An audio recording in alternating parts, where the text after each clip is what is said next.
تو بات ہو رہی تھی یسومونکم، وہ پہنچاتے ہیں تمہیں. یسومونکم کا لفظ نکلا ہے سین واو اور مین، سوا سے، سوری یہ اوپر ہے سوما یا سوما. اس کا مطلب ہوتا ہے مال کو فروغ کرنے کے لیے پیش کرنا، کسی مال کی قیمت کا اندازہ کرنا، کسی چیز کو دھکا دینا، جانوروں کا گھاس چرنا. اور جانور گھاس چرتے ہوئے کیا کرتے ہیں؟ وہ چراگاہ کا چکر لگاتے ہیں، تو اس کا مطلب بنا چکر لگانا. سوما کا ایک مطلب نشان لگانا یا داغ لگانا بھی ہوتا ہے، جیسے گرم سلاخ سے داغ لگانا، لیکن اس کے بارے میں علماء کا اختلاف ہے کیونکہ برانڈ کرنے کے لیے وسما کا لفظ بھی استعمال ہوتا ہے. بہرحال ہم اس لفظ سے مارک کرنے یا کسی چیز کو مخصوص کرنے کے معنی لے سکتے ہیں. یہ جو فرعون ہے نا آپ کی زندگی میں، یہ آپ کو تکلیف دیتا تھا خاص نشانہ بنا کے، اینڈ پوائنٹ کر کے آپ کی طرف اپنی توپوں کا رخ موڑتا تھا. یاد ہے ایسا کوئی شخص یا وقت جب آپ ہی ہر چیز کا نشانہ تھے، اور پھر اللہ آپ کو ایسے اونچے مقام پہ لے گیا جہاں اس کا گندا پانی آپ کے قدموں کو چھو بھی نہ سکے. اگر وہ وقت ابھی نہیں آیا تو وہ ضرور آئے گا. اور مزید کیا کرتا تھا فرعون؟ وَيُذَبِّحُونَ أَبْنَاءَكُمْ وَيَسْتَحْيُونَ نِسَاءَكُمْ، اور وہ ذبح کرتے تھے تمہارے بیٹوں کو اور زندہ رہنے دیتے تھے تمہاری عورتوں کو. وَفِي ذَلِكُمْ بَلَاءٌ مِّن رَبِّكُمْ عَظِيمٌ، اور اس میں تھی آزمائش تمہارے رب کی طرف سے بہت بڑی. ذبح کا لفظ نکلا ہے یذبحون کا لفظ نکلا ہے ذبح سے، ٹھیک ہے، اور اس کا مطلب ہوتا ہے گلے کی بیماری، اور اس بیماری کی وجہ سے گلے کو کاٹ دینا. اسی سے جانوروں کو گلے سے کاٹ دینے کے لیے یہ لفظ استعمال ہونے لگ گیا، اور وہیں سے قربانی کا لفظ نکلا. اس کا ایک اور مطلب ہوتا ہے سیلاب کے چینل، یعنی راستے، نہریں. دیکھا جائے تو گلے سے بہت سی نالیں سارے جسم کی طرف نکلتی ہیں نا، جیسے سیلاب سے نہریں بھرتی جاتی ہیں. اب آپ سوچیں گے کہ ہر لفظ پہ ڈکشنری کیوں کھولیں، تو یہی تو وجہ ہے کہ اگر آپ صرف ترجمہ پڑھتی تو کہتے کہ ذبح کرنے کا مطلب ہے بیٹوں کو قتل کر دینا. لیکن جب آپ ڈکشنری کھول کے پڑھتی ہیں کہ ذبح، اس پہ تدبر کرتی ہیں کہ ذبح کا لفظ کا اور کیا مطلب ہوتا ہے، تو یہ لفظ تو گلے کی بیماری کے لیے بھی استعمال ہوتا ہے. تو آپ کو بہت کچھ یاد آتا ہے، آپ کو اپنی زندگی کے ذبح کرنے والے لمحے یاد آتے ہیں جب کوئی انسان آپ کے حلق کا کانٹا بنا ہوا تھا، نہ اگلا جاتا تھا نہ نکلا جاتا تھا، وہ بھی عذاب تھا. اور بالخصوص اس صورت میں جب اس کا نشانہ صرف آپ نہیں، آپ کے بیٹے ہوں یا آپ کے گھر کے مرد ہوں. اچھا یہ بالخصوص یہ کیوں کہا گیا کہ بیٹوں کو فرعون مارتا تھا اور عورتوں کو زندہ رہنے دیتا تھا؟ بیٹیوں نہیں کہا گیا، حالانکہ بیٹا اور بیٹی کہنا چاہیے تھا، مگر بیٹوں اور عورتوں کہا گیا، مردوں اور عورتوں بھی نہیں کہا گیا. یقیناً اس میں بھی کوئی مصلحت ہوگی، لیکن اس کو پھر کبھی دیکھیں گے. فی الحال اس تکلیف کو دیکھیں جو آپ کو یہ بنی اسرائیل کو پہنچائی جاتی تھی. زندہ چھوڑنے کے لیے جو لفظ ہے یہاں پر وہ ہے یستحیون، اور یستحیون کا روٹ ورڈ ہے حیون، ہا یا اور یا. حیون سے لفظ حیا بھی نکلا ہے، اسی سے حیات ہے. اس کا مطلب ہے زندہ رہنا، کسی کو زندہ کرنا. اس کا مطلب فرٹیلیٹی بھی ہوتا ہے. عورتوں کو زندہ چھوڑنا، بیٹوں کو مار دینا، یہ ایک طرح سے ذلت آمیز سزا ہے نا، تحقیر آمیز، شرمناک سزا، بلکہ عذاب. اور بظاہر ایسا کوئی نہ کوئی عذاب آپ کی زندگی میں کسی نہ کسی فرعون کی وجہ سے آیا ہوگا، لیکن اس ایک بات آپ نے آج دل میں بٹھا لینی ہے، وہ بات جس کی طرف ہم آ رہے ہیں. وفی ذالکم بلاء من ربکم عظیم، اس میں تھی آزمائش تمہارے رب کی طرف سے بہت بڑی، اور یہ عذاب، یہ تکلیف، یہ ذلت، یہ سب تھی بے شک ایک انسان یا حالات کی طرف سے، لیکن اس کا مقصد آپ کا امتحان تھا، ایک آزمائش تھی، ایک ٹیسٹ، اور یہ امتحان اللہ تعالیٰ لے رہا تھا. بلاء کا لفظ نکلا ہے بلاوا سے، اس کا جو روٹ ورڈ ہے نا اس میں واو بھی آتا ہے. آپ کہیں گے بلاء کے آخر میں تو حمزہ ہے، تو روٹ ورڈ میں واو کیوں ہے؟ تو یہ تھوڑا سا سمجھنا ہوگا، کسی دن روٹ ورڈ نکالنے کے طریقے پر الگ سے سیشن کریں، بلکہ بہتر ہے کہ آپ عربی کلاس میں ایڈمیشن لیں، آپ اس کو زیادہ اچھے سے سمجھ سکیں گے کہ کہاں پہ الف واو سے چینج ہو جاتا ہے. بلاوا کا مطلب ہوتا ہے امتحان لینا، یا ٹرائل کرنا، کوشش کرنا، کسی چیز کے لیے دل میں خیال کا جذبہ رکھنا، کسی کو کوئی حلف دینا. اس کا مطلب کسی سانحے کا نازل ہونا بھی ہے. ایک اور معنی یہ کہ رازوں کا کھل جانا، انسان کو کسی بات کا احساس ہو جانا، جس کو انگریزی میں کہتے ہیں نا ریئلائز کر لینا. صحیح تکلیف جو آپ نے ماضی میں کاٹی ہے، جس سے اللہ تعالیٰ نے آپ کو نجات دی، اور وہ تکلیف آپ کی زندگی میں رینڈملی نہیں آئی تھی. اس کا ذمہ دار وہ فرعون نما انسان تھا، اس کا گناہ ملے گا، لیکن کس نے اس کو اجازت دی آپ کو تکلیف دینے کی؟ کس نے اس کو اپنی طاقت سے روکا نہیں، بلکہ اس کو مہلت دی. کس نے اس کو یہ سب کرنے دیا، اور ایک مخصوص لکھی ہوئی مدت تک ظلم ختم نہیں ہونے دیا؟ اللہ تعالیٰ نے نا، آپ کیا میرے رب نے. یہ اس بات کو آپ نے اپنی آنے والی زندگی کے لیے سمجھ لینا ہے اور دل میں بٹھا لینا ہے کہ آپ پہ کوئی مصیبت نہیں آتی اگر اللہ کی اجازت نہ ہو. آپ کو کوئی تکلیف دے ہی نہیں سکتا اگر اللہ نے اس کو روک دے. ایک طرف ہم پڑھتے ہیں کہ اللہ تعالیٰ اتنا غفور رحیم ہے، وہ 70 معاصی سے کئی گنا زیادہ انسان سے محبت کرتے ہیں، وہ بار پہ رحم کرتے ہیں، تو پھر وہ ہمیں تکلیف کیوں پہنچنے دیتا ہے؟ وہ ان انسانوں کو یا ان چیزوں کو جو ہمیں تکلیف دیتے ہیں ان کو وہیں روک کے کچل کیوں نہیں دیتا؟ وہ ان کو یہ کرنے کیوں دیتا ہے؟ اس کی اجازت بغیر تو پتہ نہیں ہلتا۔ تو ایک انسان کیوں کسی کی زندگی کو دہلا دیتے ہیں؟ کیونکہ اللہ کی محبت ٹف لو ہے۔ ٹف کو سمجھتے ہیں کیا ہوتا ہے؟ اللہ تعالیٰ نے ہم سے محبت کی بات کی ہے، لیکن کہیں یہ نہیں کہا کہ ہمیں آسان زندگی ملے گی، ہم نرم و نازک دل کے ساتھ چھوئی موئی بن کے رہیں گے، ہمیں آج تک نہیں آئے گی۔ ایسی محبتوں کے دعوے تو انسان کیا کرتے ہیں کہ چاند تارے توڑ لاؤں گا، تمہیں تکلیف نہیں پہنچنے دوں گا، آنسو نہیں آنے دوں گا، تمہیں کبھی ہرٹ نہیں کروں گا۔ یہ وعدے تو وہ ہیروز کرتے ہیں۔ اللہ تعالیٰ نے ایسا وعدہ اپنے بندے سے نہیں کیا۔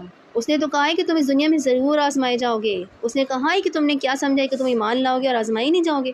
اس نے انسان کو بتا دیا ہے کہ یہ دنیا آزمائشی جگہ ہے۔ اس کو اس نے خوبصورتی سے آراستہ ضرور کیا ہے، پر اب اس کو دروئی کی طرح دھنک بھی تو دے گا نا۔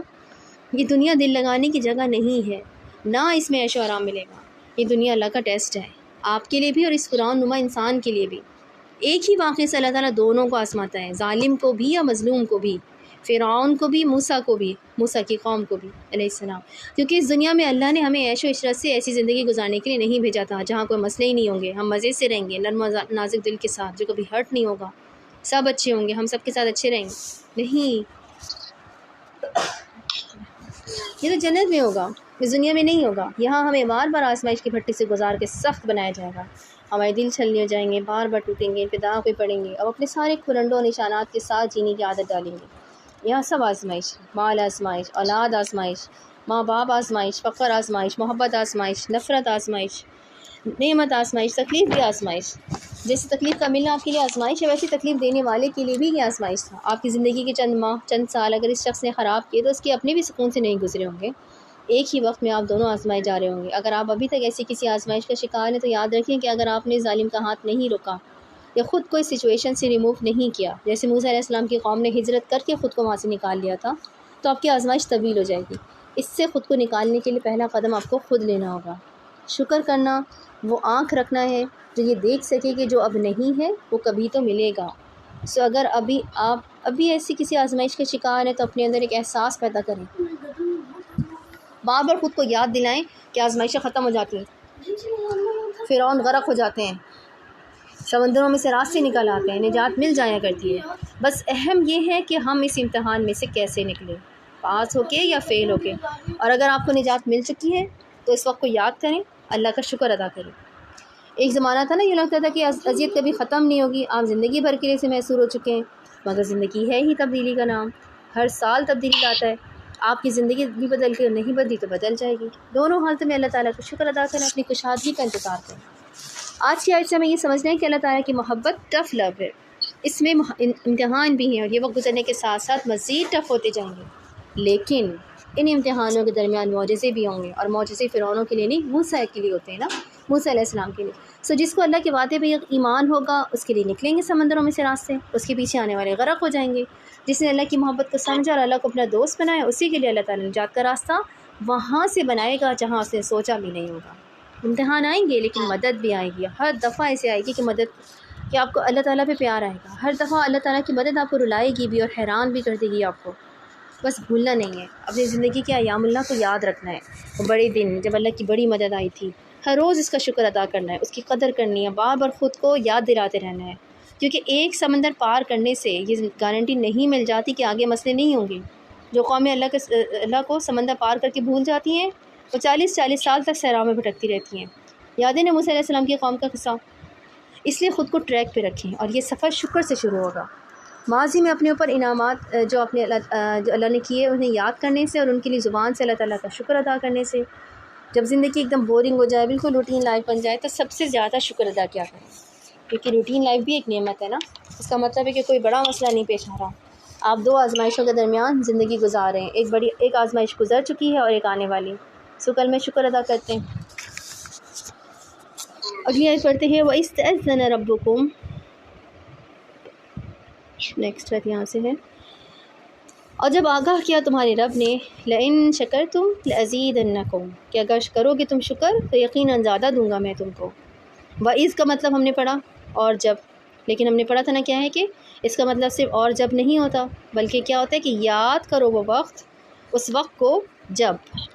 سو یہاں آپ سے یاد کرنے کو کہا جا رہا ہے وہ وقت جب آگاہ کیا تھا آپ کو اللہ تعالیٰ نے شکر اور ناشکری کے بارے میں۔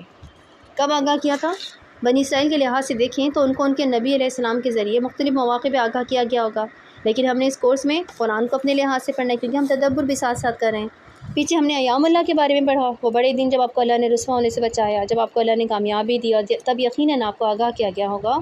اور یہ آگاہی بچپن سے ہم سب کو کسی نہ کسی ذریعے سے دی جاتی رہی کہ شکر اور ناشکری کا انجام کیا ہوتا ہے۔ سو اس وقت آپ نے اس آگاہی کو یاد کرنا ہے، وہ استأذن، اور جب آگاہ کیا رب نے۔ اچھا، اذن کا لفظ آپ پہلے بھی پڑھ چکی ہیں، اس کا مطلب ہوتا ہے کان۔ استأذن میں یہ لفظ سے نکلا ہے کس سے؟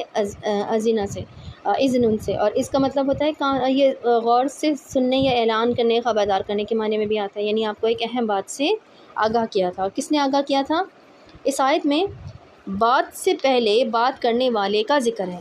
یہاں یہ نہیں کہا گیا کہ آپ کو ہم نے آگاہ کیا، یہ بھی نہیں کہا گیا کہ اللہ تعالیٰ نے آگاہ کیا یا موسیٰ کے خدا نے آگاہ کیا۔ کیا کہا گیا ہے کہ آپ کو آگاہ کیا تھا آپ کے رب نے، یعنی آپ جو یہ آیت اس وقت پڑھ رہی ہیں، آپ جن کو یہ آیت پڑھوائی جا رہی ہیں، آپ کو یہ کہا جا رہا ہے کہ آگے جو حکم کیا ہے وہ آپ کے رب نے دیا ہے۔ وَإِسْتَأْذَنَ رَبُّكُمْ، رب کون ہوتا ہے؟ خالق، مالک، مدبر۔ خالق کا لفظ فاعل کے وزن پہ، یعنی تخلیق کرنے والا۔ اب جیسے بھی ہیں، جس رنگ، جس آمد، قد، کاٹ کے ساتھ پیدا بڑی کی گئی ہیں، اس کا فیصلہ آپ کے رب نے کیا تھا۔ آپ کی شکل کیسے بنانی، ماں باپ میں سے کس سے ملوانی ہے، رنگت کیا رکھنی، صحت کی کن مسئلوں کے ساتھ پیدا ہوں گی، جسم میں کہاں کو ایسی چیز چھوڑنی ہے جسے دنیا والے عیب کہیں گے، کہاں کو جیسا بنانا ہے جسے دنیا والے خوبصورتی کہیں گے، آپ کی ذہانت کا کیا درجہ بنانا ہے، یہ سب فیصلے جس نے کیے وہ ہے آپ کا رب۔ اس نے آپ کو عیب دار نہیں بنایا، اس نے آپ کو ایسے ہی بنانا تھا، یہ اس کی مرضی تھی۔ آپ نے اپنی شکل و صورت کے معاملے میں دنیا والوں کو نہیں سننا، دنیا کو بلاک آؤٹ کرنے کی عادت ڈالنا۔ یہ آپ کے رب کا فیصلہ تھا کہ آپ کو کیسے بنایا جانا ہے۔ اس نے آپ کو یونیک بنایا، آپ جیسا کوئی دوسرا نہیں بنایا۔ سو آپ کو شکر کا حکم جو دیا جا رہا ہے، جو دے رہا ہے، وہ آپ کا رب ہے، جو کہ آپ کا خالق ہے، مالک ہے۔ مالک کون ہوتا ہے؟ وہ جو اس دنیا کی ہر چیز کا مالک ہے، بشمول آپ کے۔ اس نے آپ کی زندگی میں جو کچھ رکھا وہ اس کی ملکیت ہے، وہ آپ کو ملے گا یا نہیں ملے گا اس کا فیصلہ اس نے کرنا ہے۔ آپ دعا کریں گے، کوشش بھی کریں گے، لیکن وہ آپ کو کیا دے اور کیا آپ سے چھین لے اور کیا چھین کے پھر سے لوٹا دے، ان سب فیصلوں کا مالک آپ کا رب ہے۔ آپ نے اس کو مالک سمجھنا ہے۔ ہمارا مسئلہ کیا ہے؟ ہم اس رب کو مالک نہیں سمجھتے، ہم اپنے خوف اور غم اس کے حوالے نہیں کرتے، ہم اپنے مسئلے اور پریشانیاں اس کے سپرد نہیں کرتے، اس لیے ہم ہر روز ذرا سی بات پہ گھبرا جاتے ہیں۔ اپنے دل پہ ہاتھ رکھ کے بتائیں، آج کچھ ایسا ہوا ہے نا آپ کی زندگی میں جس پہ آپ کو ایک دم سے شدید بے چینی، گھبراہٹ ہوئی ہو، تو کیوں نہیں آپ نے اس وقت کہا کہ اللہ مالک ہے؟ اور اگر نہیں کہا تو آپ کہہ دیں کہ اللہ مالک ہے۔ اب ہر چیز کوشش سے حاصل نہیں کر سکتی، نفع نقصان کا مالک وہ ہے، وہی آپ کو فائدہ دیتا ہے، وہی نقصان کو آپ تک پہنچنے دیتا ہے، اس کی سپرد کر دیں تو آپ کے بہت سے معاملات وہ درست کر دے گا۔ میں نے بچپن میں کسی سے سنا تھا کہ اللہ مالک ہے کا ورد کیا کریں، اور یہ ورد واقعی بہت کام آتا ہے، اس کی عادت ڈالیں۔ اور مدبر کون ہوتا ہے؟ جو آپ کی قسمت کے فیصلے کرتا ہے، آپ کی کوششیں کامیاب ہوں گی یا نہیں، آپ کے نصیب میں کیا لکھا ہے وہ آپ کو ملے گا جو آپ کو چاہیے یا نہیں ملے گا، آپ کی زندگی کا راستہ کیا ہوگا، کون سی من پسند چیز زندگی کے کس ٹائم پیریڈ میں ملے گی اور ملے گی بھی یا نہیں، اس سب کی تدبیر آپ کا رب کرتا ہے، یہ آپ نہیں کرتے ہیں۔ صرف آپ کی دعا اس کو بدل سکتی ہے، یہ سب آپ کے رب کے ہاتھ میں، دوسرے لوگوں کے دل بھی اس کے ہاتھ میں، وہ جب چاہیں جس کو چاہیں آپ کی طرف موڑ دیں اور جب چاہیں جس کو چاہیں آپ سے پھیر دیں۔ اس مدبر کی تدبیر پہ راضی رہنا سیکھنا ہے، اور دعا مانگنی ہے، اور ضرور مانگنی ہے، لیکن جب وہ آپ سے کوئی چیز واپس لے لے یا کسی شخص کو آپ کی زندگی سے ریموو کر دے تو اس پہ سر جھکانا سیکھنا ہے۔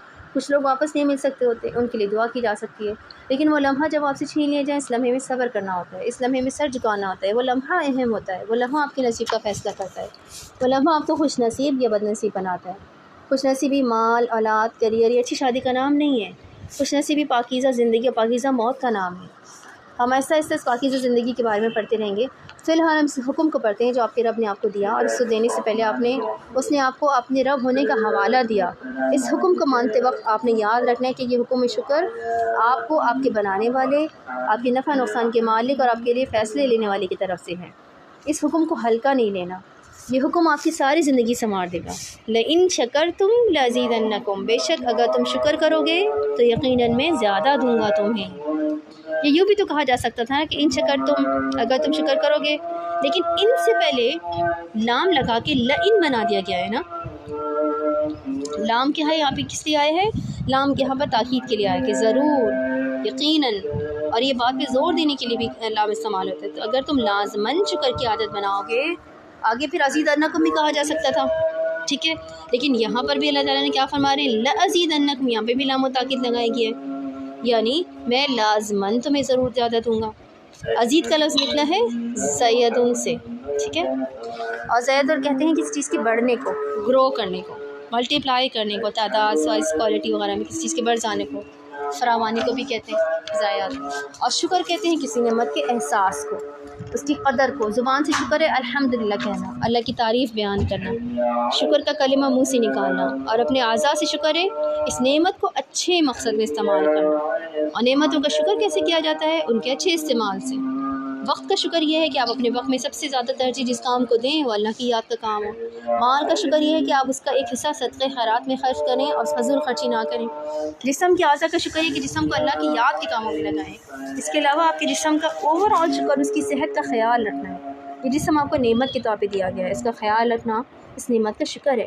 اور ٹیلنٹ کا شکر کیا ہے؟ اس ٹیلنٹ سے اللہ کی یاد کا کام کیا جائے، یہ لوگوں کے نفع کا. بس یہی کام رہ جاتے ہیں، باقی سب تو سمندر کی جھاگ کی طرح بہہ جاتا ہے. اور اللہ کا وعدہ ہے کہ لازماً آپ کا رب لازماً آپ کو زیادہ دے گا اگر آپ شکر کریں گے. شکر نعمتوں کو بڑھاتا ہے اور ناشکری نعمتوں کو گھٹاتی ہے. آپ جس چیز کا شکر کریں گی اس چیز میں برکت آئے گی. آپ کے پاس پیسے کم ہیں لیکن آج اللہ کے حضور شکر کرنے کا الحمدللہ میرے پاس اتنے تو ہیں، یہ نہ ہوتے تو کیا کرتی. اور یہ شکر ان پیسوں میں برکت لائے گا، یہ شکر رزق کے مواقع لائے گا. آپ اپنے جسم کا خیال رکھیں، اس کا شکر ادا کریں. جلد کالی ہے یا گوری، اسکن کی صحت کا خیال رکھیں، اللہ تعالیٰ اس کو مزید صحت دے گا. آپ جس چیز سے فوکس کریں گی وہ بڑھتی جائے گی. جیسے جن دنوں آپ اسکن کیئر کے کام کر رہی ہوتی ہیں آپ کی اسکن اچھی ہو جاتی ہے نا، کیونکہ آپ اس کے اپنے اسکن کا خیال رکھ کر اس کے شکر ادا کر رہی ہوتی ہیں. اللہ نے اس کی صحت میں برکت دے دی ہوتی ہے. جب خیال نہیں رکھتے تو وہ خراب ہو جاتی ہے. ایسے ہی ایسی نہیں ہو جاتی صحت اچھی یا بری. یہ سارے کلیے شکر اور ناشکری کے ہیں.